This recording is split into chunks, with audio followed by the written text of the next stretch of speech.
कुरुक्षेत्र की युद्ध भूमि में अब एक अजीब सा सन्नाटा फैल चुका था। शंखनाद हो चुका था। सेनाएं आमने सामने खड़ी थीं, लेकिन इस बाहरी शोर के बीच अर्जुन का मन पूरी तरह टूट चुका था। वो रथ में बैठा था, सिर झुका हुआ, दृष्टि शून्य में स्थिर, धनुष नीचे पड़ा हुआ, जैसे उसकी पहचान उससे अलग हो गई हो। ये वही अर्जुन था जिसे संसार ने अजेय कहा, लेकिन आज वही अर्जुन अपने ही मन से हार गया था। ये हार किसी शत्रु से नहीं थी, ये हार मोह से थी, भय से थी और उस अज्ञान से थी जो सबसे शक्तिशाली मनुष्य को भी भीतर से कमजोर बना देता है। उसी क्षण कृष्ण का स्वर गूंजता है। ये स्वर कठोर नहीं है, लेकिन इसमें स्पष्टता है, इसमें करुणा है, पर कमजोरी के लिए कोई स्थान नहीं है। कृष्ण अर्जुन से कहते हैं कि कुतस्त्वा कश्मलिमिदम विषमे समुपस्थितम। हे अर्जुन, इस कठिन परिस्थिति में ये मोह तुम्हारे भीतर कैसे आ गया? ये न तो श्रेष्ठ पुरुषों को शोभा देता है, न तुम्हें ऊंचाई तक ले जाएगा और न ही यश दिलाएगा। कृष्ण यहाँ अर्जुन के आंसुओं को नहीं पोंछ रहे, वे उसके भ्रम को उजागर कर रहे हैं। वे उसे दिखा रहे हैं कि जो उसे करुणा लग रही है वो वास्तव में मोह है। यही गीता का पहला झटका है, क्योंकि हम भी अक्सर अपने डर को करुणा का नाम दे देते हैं और अपने पलायन को नैतिकता का आवरण पहना देते हैं। कृष्ण आगे कहते हैं कि क्लैब्यम मास्मगमः पार्थ। हे पार्थ, इस कायरता को मत अपनाओ, ये तुम्हें शोभा नहीं देती। वे अर्जुन को याद दिलाते हैं कि ये दुर्बलता उसकी वास्तविक प्रकृति नहीं है, ये केवल क्षणिक अंधकार है। तुम केवल शरीर नहीं हो, तुम चेतना हो। ये वाक्य केवल अर्जुन के लिए नहीं है, ये हर उस व्यक्ति के लिए है जो जीवन के किसी मोड़ पर टूटकर ये सोचने लगता है कि अब उससे आगे नहीं बढ़ा जाएगा। कृष्ण अर्जुन को नहीं बल्कि मानव चेतना को जगा रहे हैं। लेकिन अर्जुन अभी इस झटके को सह पाने की अवस्था में नहीं है। उसका मन अभी भी भारी है। वो कृष्ण से कहता है कि कथम भीष्महम संख्ये द्रोणम च मधुसूदन। हे मधुसूदन, मैं युद्ध में भीष्म और द्रोण जैसे पूजनीय गुरुजनों पर बाण कैसे चला सकता हूँ? ये प्रश्न केवल युद्ध का नहीं है, ये उस संस्कार का प्रश्न है जिसमें अर्जुन पला बढ़ा है। जिन चरणों में उसने नमन किया, उन्हीं पर शस्त्र उठाना उसे असहनीय लग रहा है। अर्जुन कहता है कि ऐसे महापुरुषों को मारकर जीने से बेहतर है कि वो भिक्षा पर जीवन यापन कर ले। यहाँ उसका वीर स्वर पूरी तरह टूट चुका है और अब वो संघर्ष नहीं, पलायन में समाधान खोज रहा है। फिर अर्जुन अपने मन की सबसे गहरी बात कह देता है कि कार्पण्य दोषों पहत स्वभावः। मेरे स्वभाव पर कायरता का दोष छा गया है। ये स्वीकार अत्यंत महत्वपूर्ण है। अध्याय 1 में अर्जुन टूटा था, लेकिन यहाँ वो स्वीकार कर रहा है कि वो भ्रमित है। यही स्वीकार ज्ञान का पहला द्वार है। अर्जुन कहता है कि वो ये नहीं समझ पा रहा कि धर्म क्या है और अधर्म क्या है। इसलिए वो कृष्ण से प्रार्थना करता है कि शिष्यस्ते अहम शाधि माम त्वाम प्रपन्नम। मैं आपका शिष्य हूँ, आपकी शरण में आया हूँ, कृपया मुझे मार्ग दिखाइए। यहीं से गीता वास्तव में शुरू होती है। जब अर्जुन योद्धा के रूप में खड़ा था तब गीता नहीं थी, जब वो टूटा तब भी गीता नहीं थी, लेकिन जब उसने शरणागति स्वीकार की तब गीता का द्वार खुला, क्योंकि ईश्वर उपदेश उसी को देता है जो स्वयं को अज्ञानी स्वीकार करता है। अब कृष्ण का स्वर बदलता है। अब वे अर्जुन को केवल झकझोर नहीं रहे, वे उसे उठाने लगे हैं। वे कहते हैं कि अशोच्यान नन्वशोचस्त्वम प्रज्ञावादांश्च भाषसे। तुम जिनके लिए शोक कर रहे हो वे शोक के योग्य नहीं हैं, फिर भी तुम ज्ञान की बातें कर रहे हो। कृष्ण ये नहीं कहते कि शोक मत करो, वे कहते हैं कि तुम्हारा शोक अज्ञान से उत्पन्न है। जब शोक का आधार अज्ञान होता है तब वो मनुष्य को भीतर से बांध देता है। अब कृष्ण आत्मा के ज्ञान की ओर बढ़ते हैं और कहते हैं कि न जायते म्रियते वा कदाचित। आत्मा न कभी जन्म लेती है और न कभी मरती है। ये ज्ञान अर्जुन को युद्ध के लिए नहीं बल्कि भय से मुक्त करने के लिए दिया जा रहा है, क्योंकि जब तक मृत्यु का भय रहेगा तब तक धर्म का निर्णय संभव नहीं है। कृष्ण अर्जुन को समझाते हैं कि जिन शरीरों को वो नष्ट होते देख रहा है वे नश्वर हैं, लेकिन जो चेतना उन्हें चलाती है वो अमर है। वे एक अत्यंत सुंदर दृष्टांत देते हैं कि वासांसी जीर्णानि यथा विहाय। जैसे मनुष्य पुराने वस्त्र छोड़कर नए वस्त्र धारण करता है, वैसे ही आत्मा पुराने शरीर छोड़कर नया शरीर धारण करती है। ये दृष्टांत मृत्यु को सरल बनाता है, भय को कम करता है और जीवन को एक बड़े क्रम का हिस्सा दिखाता है। कृष्ण अर्जुन को ये नहीं कह रहे कि तुम मारो, वे कह रहे हैं कि तुम सत्य को समझो। जब सत्य समझ में आ जाता है तब कर्म अपने आप स्पष्ट हो जाता है। अध्याय 2 का ये पहला भाग अर्जुन के भीतर स्थिरता की नींव रखता है। अभी कर्मयोग का विस्तार नहीं आया है, अभी स्थित प्रज्ञ का वर्णन नहीं आया है, लेकिन भूमि तैयार हो चुकी है। अर्जुन अब रो नहीं रहा, वो सुन रहा है। उसका मन अब तर्क से नहीं, ग्रहणशीलता से भरा है। ये वही अवस्था है जहां आज का मनुष्य भी पहुंचता है, जब वो स्वीकार कर लेता है कि वो नहीं जानता। अर्जुन अब सीखने की अवस्था में है, और यहीं से गीता का वास्तविक प्रवाह शुरू होता है। कृष्ण का उपदेश अब धीरे धीरे अर्जुन के भीतर उतरने लगा था। अर्जुन अभी भी युद्ध भूमि में बैठा था, लेकिन उसका मन अब केवल शोक में डूबा हुआ नहीं था। उसमें एक नई जिज्ञासा जन्म ले चुकी थी। वो अब सुन रहा था, केवल कानों से नहीं बल्कि आत्मा से। कृष्ण उसे समझाते हैं कि शोक तब जन्म लेता है जब हम नश्वर को शाश्वत मान लेते हैं और शाश्वत को भूल जाते हैं। वे कहते हैं कि जिस आत्मा के लिए तुम शोक कर रहे हो वो न कभी जन्म लेती है और न कभी मरती है। न जायते म्रियते वा कदाचित। आत्मा न तो कभी उत्पन्न होती है और न ही कभी नष्ट होती है। ये केवल शब्द नहीं है, ये भय को जड़ से उखाड़ने वाला सत्य है। क्योंकि जब मनुष्य ये समझ लेता है कि उसका वास्तविक स्वरूप नाशवान नहीं है, तब मृत्यु का भय स्वतः ही कमजोर पड़ने लगता है। कृष्ण आगे कहते हैं कि आत्मा अविनाशी है। उसे न शस्त्र काट सकते हैं, न अग्नि जला सकती है, न जल भिगो सकता है और न वायु सुखा सकती है। नयनम छिंदन्ति शस्त्राणि नयनम दहति पावकः। ये श्लोक अर्जुन को ये याद दिलाने के लिए है कि जो वास्तव में तुम हो वो किसी भी बाहरी आघात से प्रभावित नहीं होता। शरीर पर चोट लग सकती है, संबंध टूट सकते हैं, परिस्थितियां बदल सकती हैं, लेकिन आत्मा सदा स्थिर रहती है। ये ज्ञान केवल युद्ध के लिए नहीं है, ये जीवन के हर भय के लिए है। जब मनुष्य आत्मा की स्थिरता को समझ लेता है, तब वो जीवन के उतार चढ़ाव में भी संतुलित रहना सीखता है। कृष्ण अर्जुन को ये भी समझाते हैं कि मृत्यु से डरना इसलिए व्यर्थ है क्योंकि मृत्यु केवल शरीर का अंत है, आत्मा का नहीं। वे कहते हैं कि आत्मा नित्य है, सनातन है, अचल है। अजो नित्यो शाश्वतो यम पुराणः।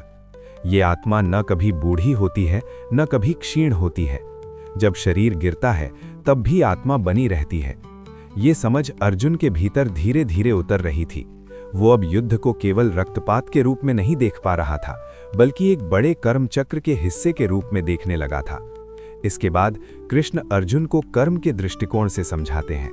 वे कहते हैं कि अगर तुम इस आत्मा को नश्वर मानते भी हो, तब भी शोक करने का कोई कारण नहीं है, क्योंकि जो जन्मा है उसकी मृत्यु निश्चित है और जो मरा है उसका जन्म निश्चित है। जातस्य ही ध्रुवो मृत्युर्ध्रुवम जन्म मृतस्य च। ये संसार परिवर्तन का क्षेत्र है, यहाँ कुछ भी स्थिर नहीं है। ऐसे में उस परिवर्तन के लिए शोक करना केवल स्वयं को बांधना है। कृष्ण अर्जुन को ये सिखा रहे हैं कि जीवन को जैसे है वैसे स्वीकार करना ही वास्तविक बुद्धिमत्ता है। कृष्ण आगे कहते हैं कि ये संसार हमें केवल मध्य अवस्था में दिखाई देता है। जन्म से पहले आत्मा कहाँ थी, मृत्यु के बाद कहाँ जाएगी, ये हमारी इंद्रियों की सीमा से बाहर है। इसलिए जो दिखाई नहीं देता उसके लिए अत्यधिक शोक करना अज्ञान का लक्षण है। ये वही बात है जो आज के जीवन में भी लागू होती है। हम अक्सर उन बातों के लिए दुखी होते हैं जिन पर हमारा कोई नियंत्रण नहीं होता, और उन्हीं दुखों में अपनी ऊर्जा नष्ट कर देते हैं। अब कृष्ण अर्जुन को उसके क्षत्रिय धर्म की ओर वापस लाते हैं, लेकिन बिना दबाव के, बिना आदेश के। वे कहते हैं कि अपने कर्तव्य को देखो। एक क्षत्रिय के लिए धर्मयुक्त युद्ध से बढ़कर कुछ भी श्रेष्ठ नहीं है। स्वधर्मम अपि चावेक्ष्य न विकंपितुमर्हसि। कृष्ण ये नहीं कह रहे कि युद्ध करो क्योंकि मैं कह रहा हूं। वे कह रहे हैं कि युद्ध करो क्योंकि यही तुम्हारा धर्म है। जब मनुष्य अपने स्वधर्म से भागता है, तब वो चाहे जितना भी संवेदनशील क्यों ना हो, अंततः स्वयं को ही हानि पहुंचाता है। कृष्ण अर्जुन को यह भी बताते हैं कि यदि वो इस युद्ध को नहीं करेगा तो वो केवल युद्ध से नहीं बल्कि अपने यश और कर्तव्य से भी भागेगा। लोग उसे कायर कहेंगे, उसका सम्मान समाप्त हो जाएगा और वो जीवन भर आत्मग्लानि में जिएगा। ये चेतावनी कठोर लग सकती है, लेकिन ये सत्य है, क्योंकि मनुष्य का सबसे बड़ा दंड बाहरी आलोचना नहीं होती, बल्कि भीतर की अपराध बोध की आग होती है। जब मनुष्य जानता है कि उसने सही कर्म नहीं किया, तब उसका मन उसे कभी शांत नहीं रहने देता।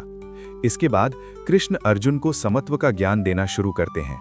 वे कहते हैं कि सुख और दुख, लाभ और हानि, विजय और पराजय, इन सबको समान भाव से देखो। सुख दुखे समे कृत्वा लाभा लाभौ जया जयो। यही कर्म योग की पहली सीढ़ी है। कर्म करो लेकिन फल में मत उलझो। जब मनुष्य फल की चिंता छोड़ देता है तब कर्म बोझ नहीं रहता, वो साधना बन जाता है। कृष्ण यहाँ अर्जुन को युद्ध के लिए उकसा नहीं रहे, वे उसे मुक्त कर रहे हैं। वे कह रहे हैं कि कर्म से मत भागो, लेकिन कर्म के फल के बंधन में भी मत बंधो। यही वो संतुलन है जो मनुष्य को भीतर से स्वतंत्र बनाता है। यही कारण है कि गीता केवल युद्ध की पुस्तक नहीं है, वो जीवन जीने की कला है। अब अर्जुन धीरे धीरे स्थिर हो रहा था। उसका मन अब पहले जैसा कांप नहीं रहा था। भीतर जो तूफान था वो अब समझ में बदलने लगा था। कृष्ण के शब्द उसके भीतर एक नई दृष्टि बना रहे थे। ये दृष्टि शरीर से ऊपर उठकर आत्मा को देखने की थी, भय से ऊपर उठकर धर्म को देखने की थी और परिणाम से ऊपर उठकर कर्म को देखने की थी। ये अध्याय 2 का मध्य भाग है, जहां अर्जुन को आत्मा और कर्म दोनों का परिचय दिया जा रहा है। ये वो स्थान है जहां गीता का दर्शन स्पष्ट होने लगता है। अर्जुन अब केवल श्रोता नहीं है, वो साधक बनने की दिशा में बढ़ रहा है।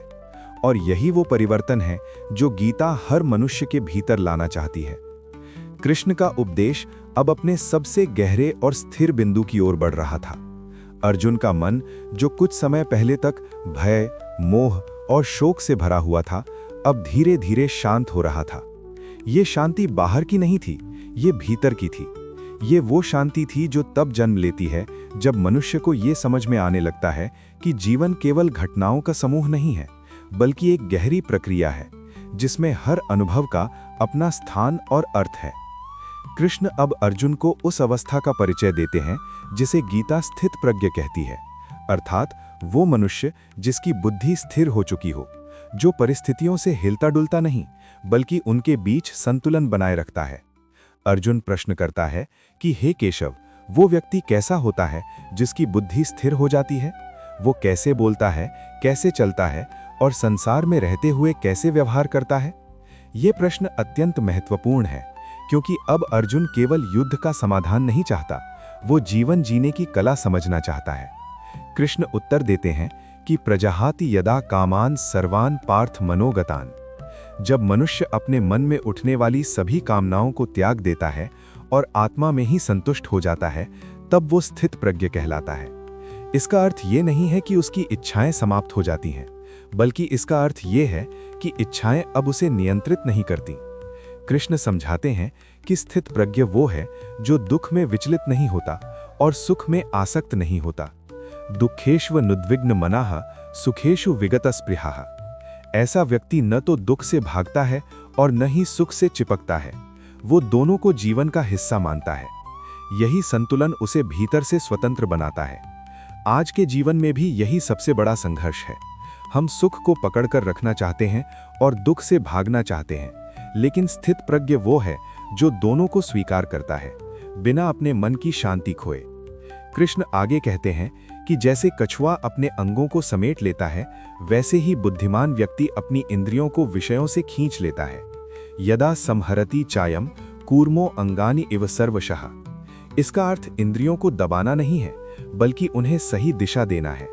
जब इंद्रियां मन को नियंत्रित करने लगती हैं, तब मनुष्य गुलाम बन जाता है, लेकिन जब मन इंद्रियों को नियंत्रित करता है, तब वही मनुष्य मुक्त हो जाता है। ये शिक्षा आज के समय में और भी अधिक प्रासंगिक है, जहां इंद्रियां हर क्षण आकर्षणों से घिरी रहती हैं। कृष्ण ये भी बताते हैं कि केवल बाहरी संयम पर्याप्त नहीं है। विषयों को छोड़ देने से उनका स्वाद समाप्त नहीं होता। विषया विनिवर्तन्ते निराहारस्य देहिनः। विषयों का आकर्षण भीतर तब तक बना रहता है जब तक आत्मा के उच्चतर आनंद का अनुभव नहीं हो जाता। जब मनुष्य आत्मिक आनंद का स्वाद चख लेता है, तब बाहरी विषय अपने आप फीके पड़ जाते हैं। ये जबरदस्ती का त्याग नहीं होता, ये स्वाभाविक वैराग्य होता है। कृष्ण अर्जुन को चेतावनी भी देते हैं कि इंद्रियां अत्यंत चंचल होती हैं और थोड़ी सी असावधानी में भी मन को बहा ले जाती हैं। यदि मन विषयों में उलझता है तो उनसे आसक्ति जन्म लेती है। आसक्ति से कामना, कामना से क्रोध, क्रोध से मोह, मोह से स्मृति का नाश, स्मृति के नाश से बुद्धि का पतन और बुद्धि के पतन से मनुष्य स्वयं का नाश कर लेता है।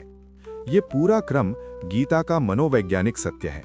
ये केवल अर्जुन के लिए नहीं, हर मनुष्य के लिए चेतावनी है। आज भी हम देखते हैं कि एक छोटी सी आसक्ति कैसे पूरे जीवन को अस्त व्यस्त कर देती है। इसके विपरीत कृष्ण कहते हैं कि जो व्यक्ति राग और द्वेष से मुक्त होकर इंद्रियों को नियंत्रित करता है, वो प्रसन्नता प्राप्त करता है, और प्रसन्नता में दुख अपने आप समाप्त हो जाते हैं। जब मन शांत हो जाता है तब बुद्धि स्थिर हो जाती है, और जब बुद्धि स्थिर हो जाती है तब जीवन में स्पष्टता आ जाती है। ये स्पष्टता ही स्थित प्रज्ञता का आधार है। कृष्ण ये भी बताते हैं कि जो व्यक्ति इंद्रियों के पीछे भागता है उसकी बुद्धि बह जाती है, जैसे तेज हवा नाव को बहा ले जाती है। लेकिन जिसकी इंद्रियां उसके नियंत्रण में हैं, उसकी बुद्धि अडिग रहती है। वो संसार में रहते हुए भी संसार से बंधता नहीं। यही योग की वास्तविक परिभाषा है। योगः कर्मसु कौशलम, कर्म में कुशलता, अर्थात ऐसा कर्म जो मन को बांधे नहीं। कृष्ण कहते हैं कि जिस अवस्था में सभी कामनाएं शांत हो जाती हैं और मनुष्य अहंकार और ममता से मुक्त हो जाता है, वही ब्राह्मी स्थिति है। एषा ब्राह्मी स्थिति ही पार्थ। इस अवस्था को प्राप्त करने वाला व्यक्ति न तो मृत्यु के समय विचलित होता है और न जीवन में। वो जानता है कि जो है वही होना चाहिए था। ये पूर्ण स्वीकृति की अवस्था है। अध्याय 2 का समापन इसी बिंदु पर होता है। अर्जुन अब वही व्यक्ति नहीं रहा जो अध्याय 1 में रो रहा था। उसका शोक पूरी तरह समाप्त नहीं हुआ है, लेकिन अब वो अज्ञान से उत्पन्न नहीं है। अब उसके भीतर समझ का प्रकाश जल चुका है। उसने ये जान लिया है कि वो शरीर नहीं है, वो आत्मा है। उसने ये भी जान लिया है कि कर्म से भागना समाधान नहीं है, बल्कि कर्म को सही दृष्टि से करना ही मुक्ति का मार्ग है। ये अध्याय केवल आत्मा का ज्ञान नहीं देता, ये जीवन का संतुलन सिखाता है। ये सिखाता है कि कैसे संसार में रहते हुए भी संसार से ऊपर उठा जा सकता है। यही कारण है कि अध्याय 2 को पूरी गीता का सार कहा जाता है। इसमें ज्ञान, कर्म और भक्ति तीनों के बीज छिपे हुए हैं। अर्जुन अब युद्ध भूमि में है, लेकिन उसका मन अब युद्ध भूमि नहीं है। उसके भीतर एक स्थिरता जन्म ले चुकी है। यही स्थिरता आगे चलकर कर्म योग का आधार बनेगी। अब कृष्ण अगले अध्याय में कर्म योग को विस्तार से समझाने वाले हैं।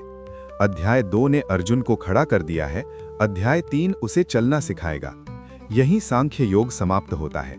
ये समाप्ति नहीं है, ये एक नए मार्ग की शुरुआत है। क्योंकि जब मनुष्य आत्मा को समझ लेता है, तभी वो कर्म को सही अर्थ में जी सकता है। और यही गीता का उद्देश्य है, मनुष्य को तोड़ना नहीं, उसे भीतर से मुक्त करना।